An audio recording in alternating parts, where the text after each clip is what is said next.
Nós estamos no quarto mandamento. E o quarto mandamento está em Êxodo, capítulo 20, dos versículos 8 a 11.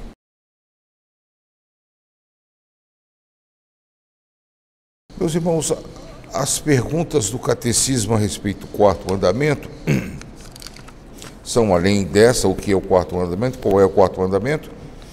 A pergunta 116, o que se exige no quarto mandamento? A pergunta 117, como deve ser santificado o dia do Senhor? A pergunta 118, por que o mandamento de guardar o sábado é mais especialmente dirigido aos chefes de família e a outros superiores? E 119, quais são os pecados proibidos no quarto mandamento? E as razões anexas que nós já vimos. Na realidade, eu creio que para nós vermos melhor, a nossa realidade hoje nos leva a misturar um pouquinho essas perguntas do catecismo. Fica mais fácil de entender se nós virmos de outra forma. Primeiro, nós temos um problema linguístico enorme aqui. As nossas Bíblias dizem: lembra-te de santificar o dia do sábado. Em português, o sábado foi apenas transliterado. Nós temos o dia do Senhor, que geralmente ao redor das igrejas medievais se faziam feiras, e, portanto, em vez de chamar a primeira feira, chamava um dia do Senhor, porque, afinal de contas, é chamado de Domini Dei, dia do Senhor. Depois vem a segunda-feira, a terça-feira, a quarta, a quinta, a sexta. E, em vez de sétima-feira, colocaram transliterado. Não foi nem traduzido, porque se fosse traduzido, seguiria outras línguas. Em português, simplesmente transliterado, sábado. Você só encontra um local, uma língua em que isso é feito transliterado, que é o grego. Sábato. Pronto. Nas outras línguas, geralmente, os demais dias têm nome de planetas, na ordem que ele foi descoberto, ou nomes de deuses. Por exemplo, alguns acham que Saturday, em inglês, o sábado, é nome do deus Saturno. Na realidade, era do planeta Saturno. É claro que o planeta recebeu o nome em homenagem ao deus, mas eles achavam que cada dia da semana era regido por um determinado planeta.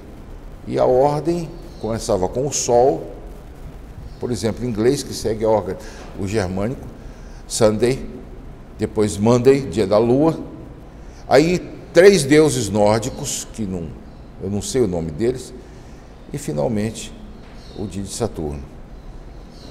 Então, a melhor tradução que nós teríamos para o português não seria lembra-te do dia do sábado para o santificar, mas lembra-te do dia do descanso para o santificar. A tradução de sabá é descanso. Pode chegar até cessação.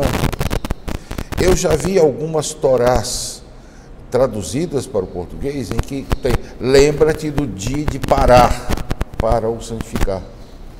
E veja, Torá. Se você pegar a Bíblia de Lutero, você vai encontrar lembra-te da sabatagem. Só que tem um detalhe, em alemão o sábado é Sonntag. Eles dissociaram, Lutero teve essa preocupação em dissociar uma coisa da outra. Em francês, jour de repouso, o dia do repouso para santificar, e o sábado em francês é samedi. Em italiano, tanto a versão católica quanto a versão protestante é giorno del riposo, o dia do repouso. Apesar de em italiano sábado ser sabató. Ou seja, nosso problema linguístico é que faz com que os adventistas tenham tanta facilidade de jogar na nossa cara que o ideal seria o sábado. Não se escandalizem. Tem grupos de fé reformada, cristãos descendentes da reforma, uma minoria muito pequena, que não se reúnem no domingo, se reúnem no sábado. Infelizmente, não sei se eu posso dizer tradutor e traditore, mas as traduções influenciam demais. Lembre-se que a nossa confissão diz claramente que a busca e o julgamento final pertencem aos textos originais. É por isso que vocês estudam os textos originais aqui. Não para saber da tradução, senão não estudaríamos em português. É claro que teria um problema sério. Se tivesse 16 Bíblias diferentes numa sala de teologia, nós provavelmente teríamos mais de uma opinião. Nós temos hoje 16 traduções diferentes em português do Brasil. E às vezes a gente vê perfeitamente que algumas traduções elas foram traduzidas não do grego e do hebraico, como está escrito na capa, mas do inglês. Tanto é que quando o inglês mudou para uma outra palavra, em português rapidamente acompanhou. Traduções de certo respeito até. Então o problema linguístico é esse. Lembra-te do dia do repouso, ou do dia do descanso, ou do dia de parar, para o santificar. Não é para o curtir, é para o santificar. Segunda observação bem prática para nós. O mandamento diz: 6 dias trabalharás, o 7º dia, porém, é o descanso do Senhor teu Deus. O mesmo mandamento que está dizendo que você deve descansar no 7º dia, está dizendo que você deve trabalhar 6. O sujeito que fica folgado 6 dias e de repente no domingo dá um desespero de colocar a vida em dia, está invertendo o mandamento. Ou então apenas aquele que não trabalha, não aproveita os 6 dias. Meus irmãos, levando em conta que no 7º nós devemos fazer um real descanso, um real repouso, um real paradeiro, por assim dizer, nós somos incentivados a dar tudo de nós nos 6 dias anteriores. Em terceiro lugar, o problema é hierárquico. Por que o mandamento diz: nesse dia não farás obra alguma, nem tu, nem teu filho, nem tua filha, nem teu servo, nem tua serva, nem teu animal, nem o peregrino que vive das tuas portas para dentro?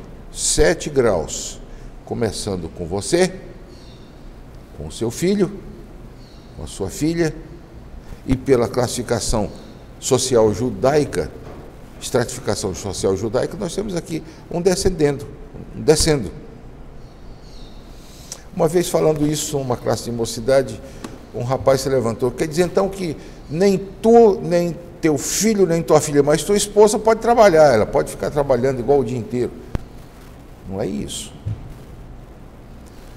Ele está tocando gerações. Quando ele diz nem tu, ele está dizendo também nem tua esposa. Agora, por que é que você é obrigado a fazer com que seus filhos, com que seus servos não trabalhem? Nem o hóspede da sua casa trabalhe. Não é uma questão de você dizer: olha, vocês não devem trabalhar. O mandamento é claro, o mandamento obriga você a exigir que eles não trabalhem. Bem, além de estabelecer uma hierarquia bem clara aqui, as feministas adoram esse texto para meter o pau no patriarcalismo. De fato, aqui está um esboço do patriarcalismo. Você é a pessoa, como patriarca, obrigado para que obrigado a descansar no dia do descanso e fazer com que todos que dependam de você descansem também. É claro, é simples. É muito simples. É claro que há uma contrapartida. Do mesmo jeito que você tem direito de obrigar que os outros trabalhem nos 6 dias, e hoje, nos dias de hoje, especialmente é claro isso com relação ao servo e à serva, ao animal que hoje foi substituído pelas nossas máquinas, e o governo tenta nos botar na nossa cabeça que nós não podemos exigir nada de nossos filhos, mas o texto é claro, é bem claro, que nós devemos exigir que eles trabalhem também, nós devemos exigir que eles descansem também. E a razão é simples, porque Deus fez assim. Seguiu o molde de Deus. Você trabalhar 6 dias e entrar no 7º, você não vai conseguir criar o mundo. E Deus criou em 6. Criou em 6 e achou necessário descansar 1. Portanto, não seja melhor do que Deus. Aí surge um problema prático. E nós, seminaristas, o que devemos fazer? Nós, pastores, no domingo, geralmente, é o dia que nós trabalhamos mais. No domingo, se você chegar na sua igreja na hora certa, você vai estar cometendo uma falta grave para com o seu ministério. Chegue antes. Se prepare para o que você vai fazer. Veja se está tudo adequado. E faça o que você tem que fazer.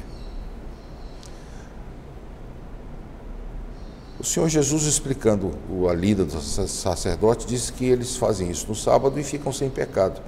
Poderíamos extrapolar para nós também. Entretanto, nós não somos sacerdotes. E não é esse o caso. Mas eu creio que nós devemos seguir esse padrão. Se no dia em que todos são obrigados a santificar, e nós estamos lá santificando e ajudando e dirigindo a santificação, e, portanto, não repousamos nesse dia, nós devemos escolher um dia e respeitar isso. O ritmo de 7x1 é essencial para uma boa saúde mental. Eu sei disso porque eu já quebrei esse ritmo diversas vezes e com consequências tristes.